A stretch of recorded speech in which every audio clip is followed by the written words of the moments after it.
What's up, everybody? It is Mikhail, back at you again with another video. And today I'm going to be just talking about and tapping on some books that I'm currently in the middle of.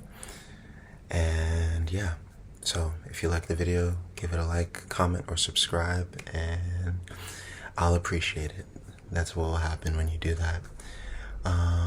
Yeah, so if you like book sounds and page sounds and whatnot, it's for you. Start with a manga, since that's kind of my thing. This is Haikyuu.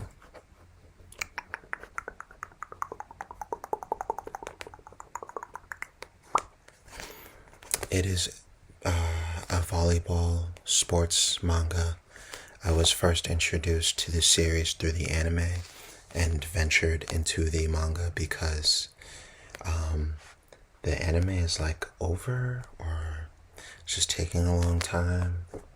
Yeah, so yeah, I'm reading the manga. I'm only about 3 or 4 volumes past where the anime is, not including the last movie.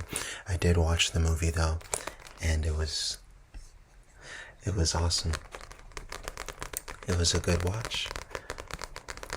I think I saw it twice in theaters. Haikyuu's one of my favorite anime of all time, honestly. So, kind of a dream come true that it got a movie in theaters.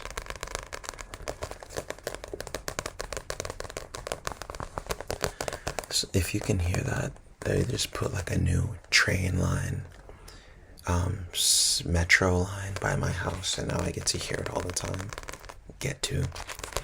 Alright, let's get to the next one. I don't want to say what's in here because I don't want to like spoil what's going on. But they're still playing in the tournament and whatnot, and playing against a very formidable opponent.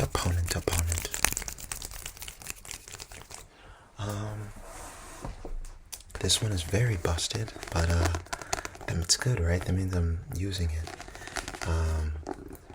Yes and no, because I'm only about like almost halfway. I'm like, I don't even know. If I have to be very specific, I would say like I'm like 3/8. I'm like 3/8 of the way done.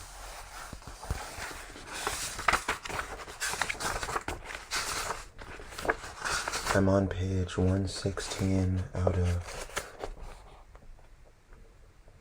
335. So I'm like a third. 3/8 is almost a third anyway. Yeah. This book has kind of been through it. I've been reading this for a very long time. I'm very bad about consistency.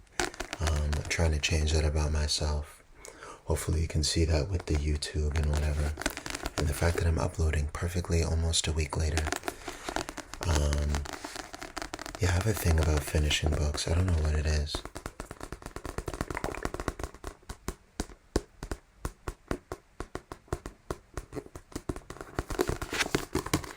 This book is a sci-fi book set like way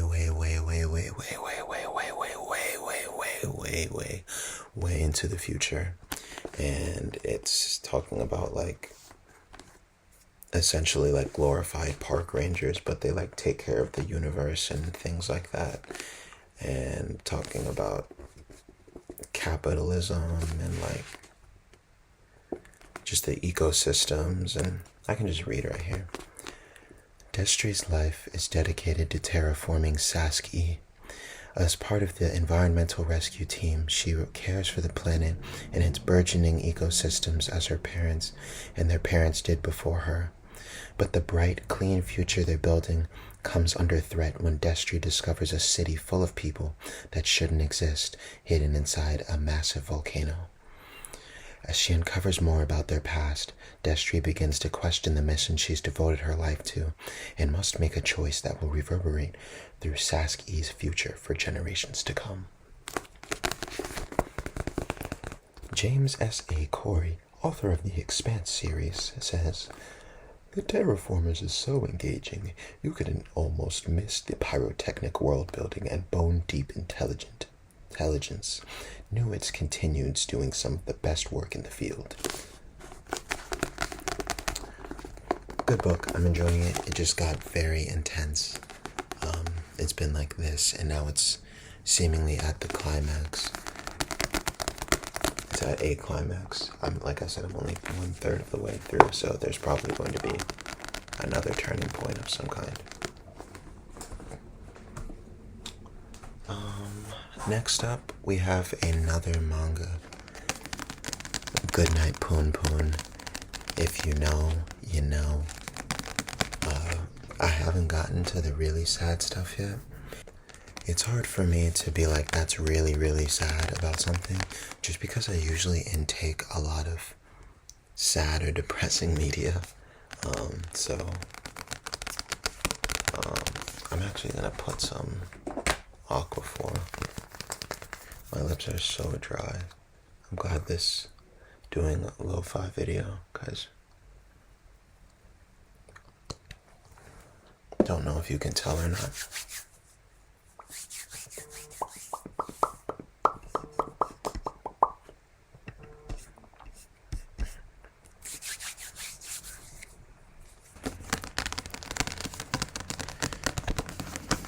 As you can see, I'm also, if you've never read manga, this is backwards from what you think that it is.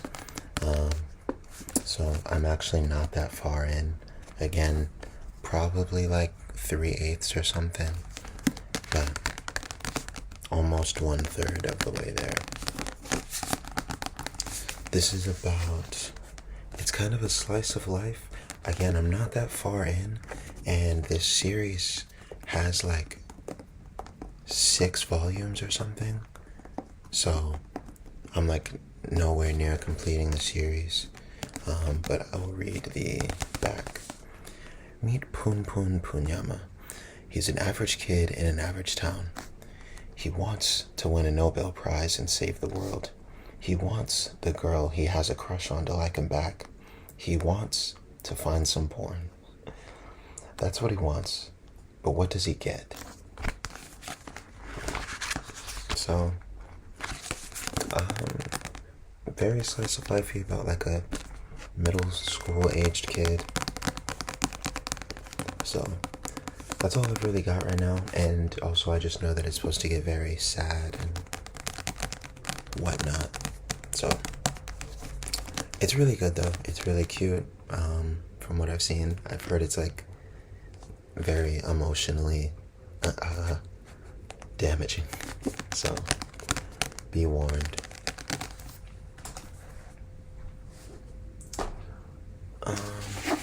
I am reading The Creative Act, A Way of Being, and I'm actually about halfway done with this. I've probably had this one the longest. It's by Rick Rubin. He's a very famous music producer / artist. This one makes nice sounds.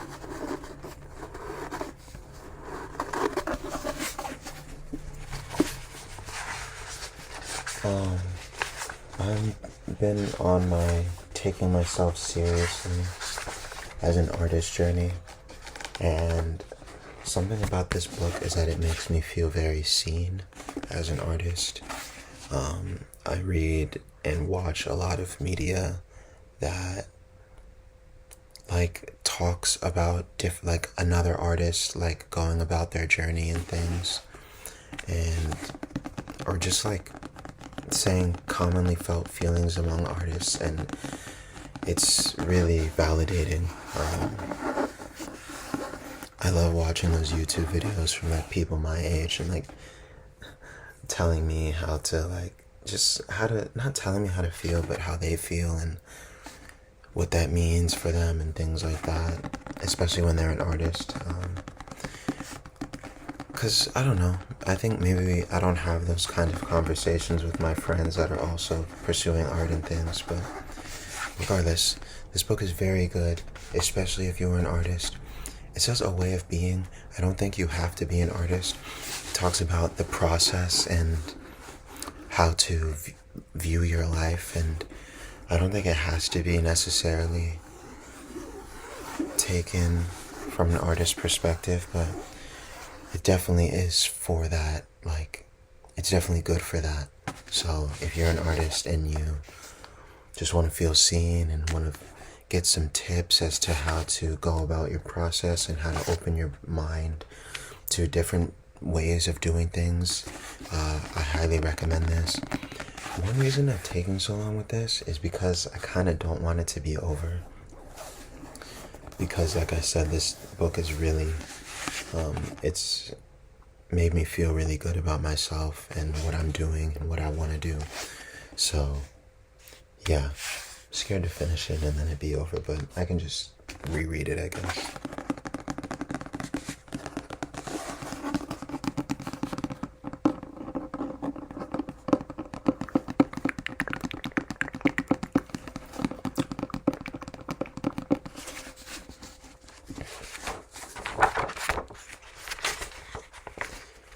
The object isn't to make art. It's to be in that wonderful state which makes art inevitable, says Robert Henry.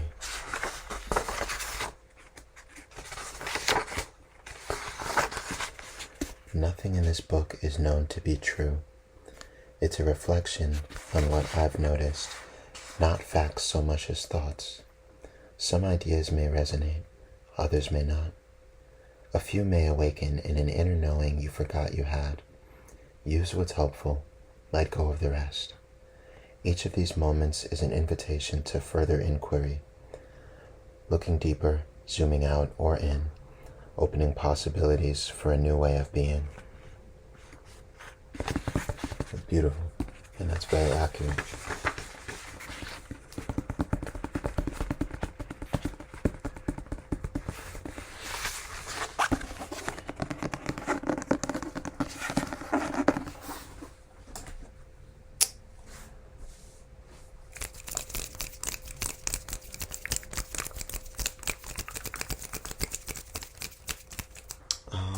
And one more book.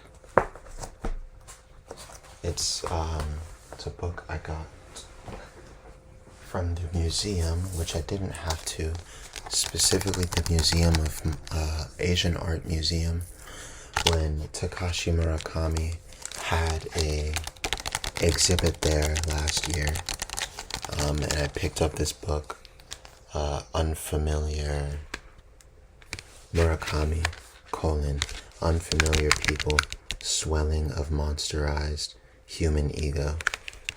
And this kind of just like talks about where he's come from, how he is, how he got to where he is right now, and just talking about some of his works and what they mean to him, and in like the canon of the art space and things like that. It's really cool. I used to think that Tekashi Murakami was overhyped because I'd only seen the like rainbow flower piece that he's done, but now I've gotten a lot of deeper insight as to what he's actually done and how long he's been doing it, and it's really cool. I really like him as an artist, and yeah, the scale to which he's grown, it's hard to say whether it's deserved or not, but I think he is a very hard-working person and has been doing this for a very long time, and for that I think he does deserve the success that he's reached.